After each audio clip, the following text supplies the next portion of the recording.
কিমান আৰু ঘৰতে হুমাই মোৰ ৰেচিপিবোৰ আপোনালোকক টেষ্টি বুলি কৈ কিমান দেখাই থাকিম আপোনালোকেও চাগে চাই আমনিয়ে পাইছে গতিকে আজি এটা বিশেষ কামত ওলাই যাবলৈ লৈছিলোঁ তেতিয়াহলে মোৰ লগত আজি বলক একেলগে 31 নম্বৰ ৰাষ্ট্ৰীয় ঘাইপথৰ ওপৰেৰে চিৰাং জিলাৰ এখন গাঁৱৰ পৰিৱেশৰ কিছু দৃশ্য আপোনালোকক দেখাও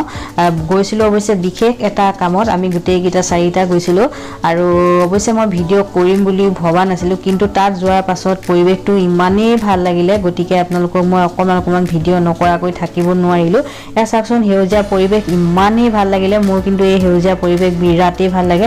যোনে আপোনালোকৰ ভাল পায় মোৰ এই ভিডিঅ'খিনি দেখি তলত কমেন্ট কৰিবচোন কেনেকুৱা পালে আৰু এই জেগাখিনি কয় বাসুগাঁও বুলি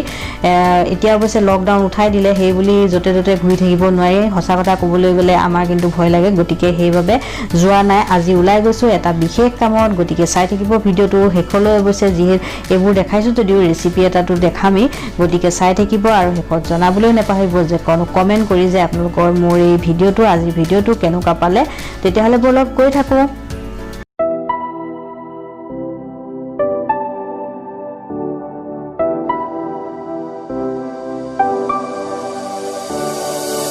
I never saw it coming. I couldn't read the signs. I don't know why I let you in this time. I must be blind.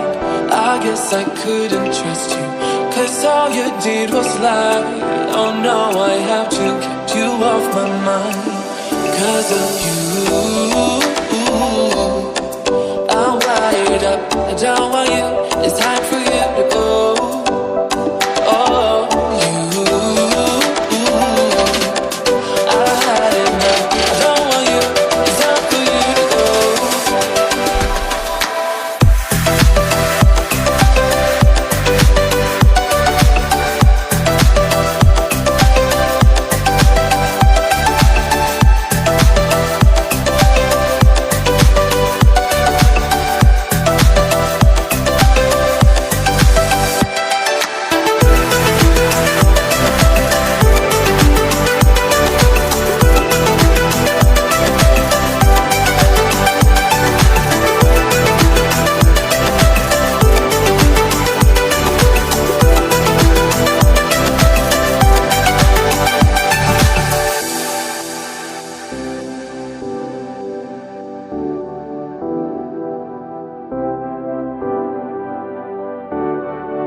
Saw it coming.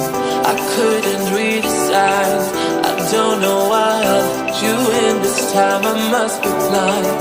I guess I couldn't trust you, 'cause all you did was lie. Oh no, I have to keep you off my mind. 'Cause of you, I'm wired up. I don't want you. It's time for you to go.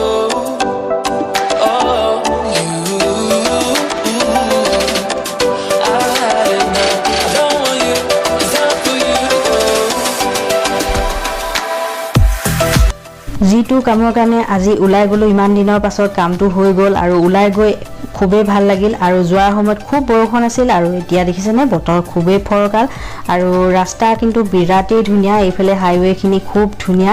মই ইমান সবছৰে যত গৈছো ৰাস্তা ভালেই পাইছো গতিকে মোৰ অনুভৱখিনিহে আপোনালোকৰ লগত প্ৰকাশ কৰিলো এতিয়া আহক লগে ভাগে মিলি মুৰিঘণ্টাখিনিও বনাই লওঁ আৰু এয়া মিঠাতেল গৰম হৈ গল তাৰ পাছত মাছৰ মূৰ আছিলে মাছৰ মূৰখিনি ভাজি লৈছো আৰু মুৰিঘণ্টা বনাবলৈতো মাছৰ মূৰ লাগিবই আৰু মাছখিনি মোৰ ভজা হৈ গল আৰু ভাজি লোৱাৰ পিছত মই মাছখিনি ভাঙি লম আগতীয়াকৈ তাৰ পাছত সেই একেখিনি তেলতে মই দি দিলো হুকান জলকীয়া তাৰ পাছত দুটা ডাঙৰ সাইজৰ পিয়াজ এনেকৈ কাটি লৈছিলো জলকীয়াও লৈছো দুটা আৰু জ্বলা অকমান বেছি হলে এই ৰেচিপিটো খাবলৈ ভাল লাগে তাৰ পাছত আদা নহৰু থেতেলিয়াই লৈ আদা নহৰু দি দিলো 1 চামুচ জুখত আৰু এইখিনি ধুনীয়াকৈ মিলাই দিছো আৰু গেছৰ ফ্লেমটো লো কৰি থৈছো এতিয়া দি দিছো এটা বিলাহী কাটি লৈছিলো বিলাহীখিনি দি দিছো আৰু বিলাহী দিয়াৰ পাছত এইখিনি ধুনীয়াকৈ মিলাই ঢাকনখন মাৰি মই 2 মিনিটৰ বাবে লো ফ্লেমত ঢাকনিখন মাৰি দিছো আৰু এনেদৰে কৰিলে বিলাহীখিনি সোনকালে মেল্ট হৈ যাব সেইভাবে এই কামটো কৰিছো মই তাৰ পাছতে ইয়াতে মই গোবিন্দভোগ চাউল এক মুঠি মই তিয়াই ধুনিয়াকৈ ধুই তিয়াই থৈছিলো আধা ঘণ্টা মানৰ আগতে কোমল হৈ আছিল গতিকে সেইখিনি দি দিলো আৰু এতিয়া মিলাই লৈ অলপ জুখমতে পানী দি দিছো পানী দিয়াৰ পাছত ঢাকনখন মাৰি মই মিডিয়াম ফ্লেমত 5 মিনিট থৈ দিম আৰু চাউলখিনি সিজালৈকে সিজাই লম আৰু যেহেতু তিয়াই থৈছো বেছি সময় নালাগে এয়া মোৰ চাউলখিনি সিজিয়ে গ'ল আৰু সিজিছেনে নাই আপোনালোকে টিপা মাৰি এনেকৈ টিপিও চাব পাৰে মোৰ চাউলখিনি ইয়া সব ধুনিয়াকৈ সিজি গ'ল এতিয়া মই ইয়া মছলাখিনি দি দিছো এফালৰ পৰা আৰু মছলা কি দিছো তলত লিখি দিছো আপোনালোকে চাই ল'ব পাৰিব আৰু এতিয়া মই মাছৰ মূৰখিনি ভাগি লোৱা মাছৰ মূৰখিনি দি দিলো ধুনিয়াকৈ মিলাই দিছো অকমান জুখমতে কুহুমিয়া গৰম পানী দিলো আৰু ঢাকনখন মাৰি মিডিয়াম ফ্লেমত 5 মিনিট থৈ দিছো আৰু 5 মিনিটৰ পাছতে অকমান গৰম মছলা দি মিলাই গৰম ভাতৰ লগত ঠাণ্ডা বতৰত খাব পৰা হৈ গ'ল সঁচাকৈয়ে কৈছো খাবলৈ বিৰাটেই টেষ্টি হয় গতিকে এনেদৰে যদি গোবিন্দভোগ চাউলেৰে এতিয়ালৈকে আপোনালোকে বনাই খোৱা নাই তেতিয়াহলে এবাৰ খাই চাব নিশ্চয় সকলোৱে ভাল পাব বুলি মোৰ বিশ্বাস পুনৰ লগ পোৱাৰ আশাৰে আজিলৈ আহিছো ধন্যবাদ